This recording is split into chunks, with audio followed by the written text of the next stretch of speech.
रायबरेली में लोकसभा विपक्ष के नेता राहुल गांधी की अध्यक्षता में आयोजित दिशा बैठक के दौरान एक बड़ी घटना घटी। ऊंचाहार विधायक डॉक्टर मनोज कुमार पांडेय ने बैठक का बहिष्कार किया और विरोध जताते हुए बैठक छोड़कर बाहर निकल गए। उनके इस कदम का कारण राहुल गांधी द्वारा मंच से प्रधानमंत्री नरेंद्र मोदी की मां को दी गई कथित गाली को बताया गया। यह घटना राजनीतिक तनाव और विकास की राजनीति के बीच बढ़ते विरोध का संकेत देती है।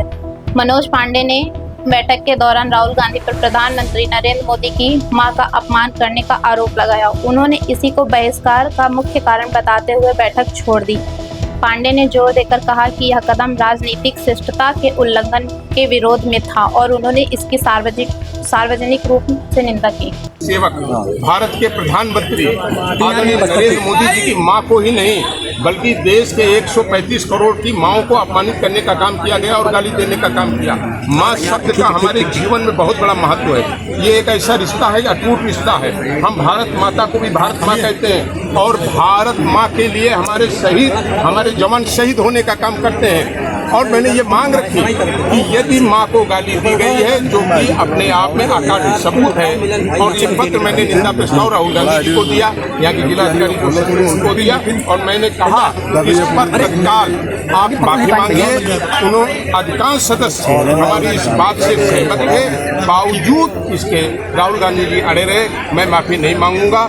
अंततः मैंने इस बैठक का बहिष्कार किया और मेरा आपके माध्यम से आदरणीय राहुल गांधी से 5 सवाल दिए।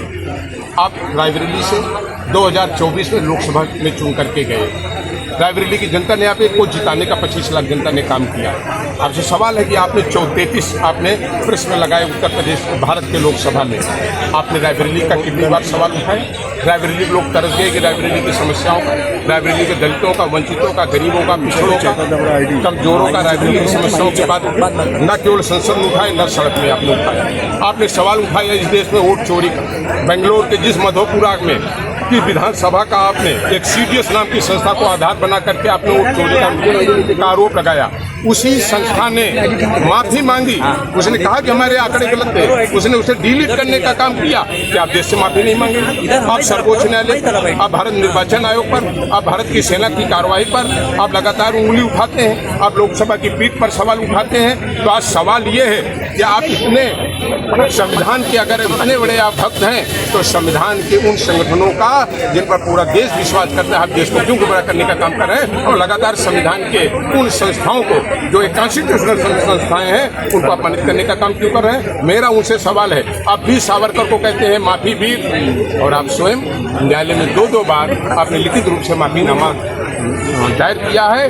तो आप ये कहने का आपको कोई अधिकार नहीं है। बहुत बहुत धन्यवाद।